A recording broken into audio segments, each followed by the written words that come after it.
Hi, my name is Yannick Tremblay. I'm a private ice hockey coach. Today, I want to go over some of the observations I've been able to make in the last few days.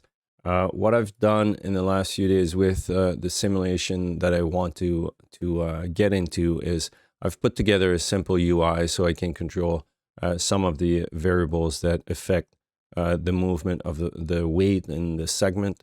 And they're pretty, I'm not going to go over them, but there are a few things that I wanna point out, and one of them is the difference between when you're stepping outside the ice, off the ice on, let's say, a mat, and the way you balance, and when you're on the ice and how it affects the movement of your whole body. But let's start with the foot.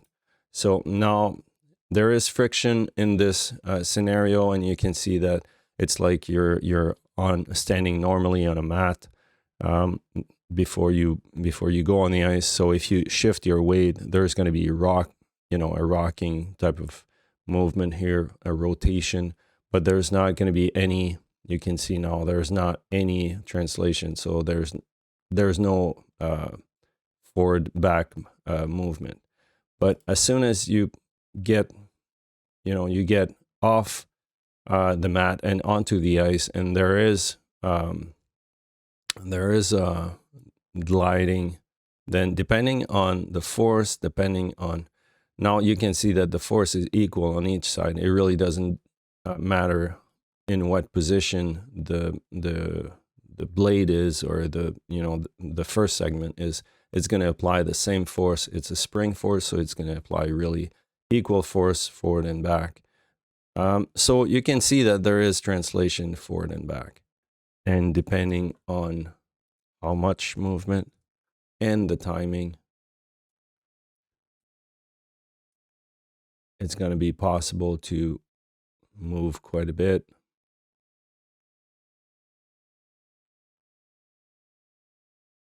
You can see now there's a lot of translation. There's a lot of.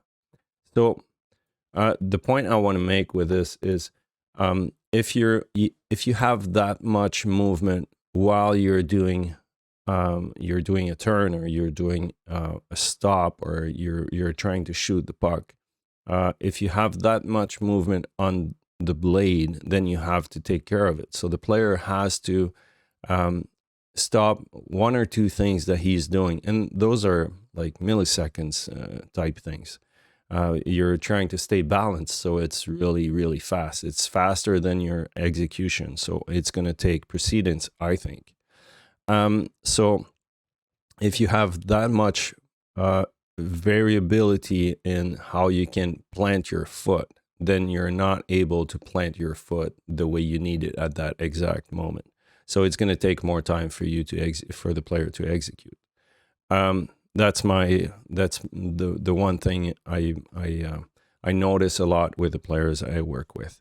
Now, why I wanted to show this difference, I think it's really important for anybody who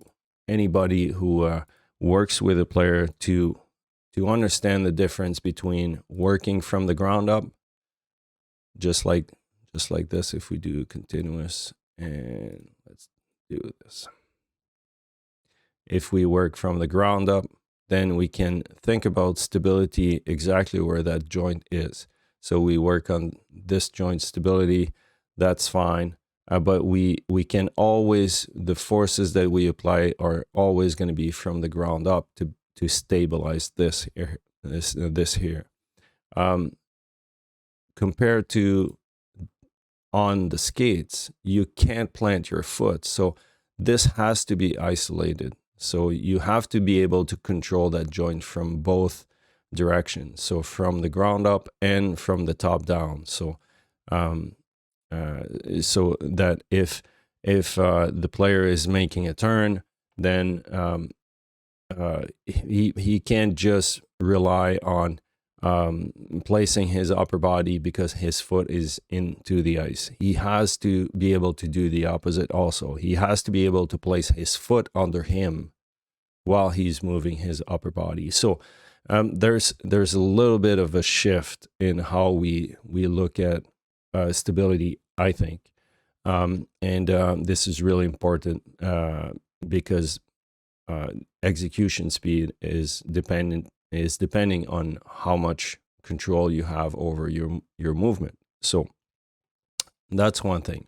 Now let's take this another step. Now, really, when I say instability, I really mean lack of motor control, maybe.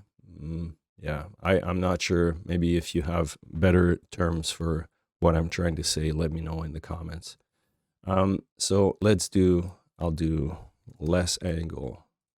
So and you can see now the second segment in red is not controlled at all. It's rotating freely, just like the triple pendulum that I talked about in the start, the inspiration for all of this. So, and now you're going to be able to see how much more problem it causes to have something that is uncontrolled. So the blue segment is still shifting at the same force with the same control. It hasn't changed, and I even taken less angle. So those are micro adjustments, but on top of it, let's say the core compared to the hips, or the hips compared to knee position, or to the foot position. See how much more movement and variability there is in that rocking motion. This is a problem that the player has to solve while he's doing that. He's doing a movement. So, and now let's redo the same thing, but without friction. So now being on the ice, so same angles and same delay.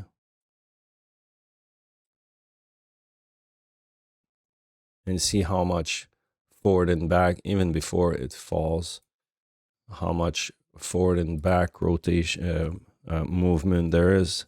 So 170 minus 170 continuous. So I'm going to make it faster so there is less time for that swing to happen. So it stays more centered, but see how much more movement there is. And if I change the delay, then depending on the movement, depending on the force, depending on the control, this is going to be happening while the player is trying to use his skate. So either to push, to glide, to shoot, to turn. The player has to be able to put forces down into the ice, but then if his blade is doing this because of lack of control on the top, then it's going to be a problem. And you see that the timing has a lot to do with how much movement. So you can see right away how you lose balance. It can be quite easy to lose balance. So that's it for today. I'm gonna keep adding a few more controls over that movement. Randomizing the movement is something that could be useful. I've played around with it a little bit, and there's not much differences in how the same principles that we've seen now apply to balance and glide so far. So from what I've seen. The force that is applied to the movement, the control, so I can simulate the control with damper, and the next step is going to be to try to find out some protocols that I can put together some tests or a logic of testing and trying to understand a little deeper what all those variables do to each other and to balance. So hopefully by the next time I can show a few of the results that I've been able to come up with. If there's anything that really pops out, then it's going to be interesting. But I think the having two or more segments together, controlled and uncontrolled, is going to be key to to kind of convey that message that, you know, stability is kind of important. Um, and yeah, so if you have questions, comments, things you want this test to be doing or trying, let me know in the comments.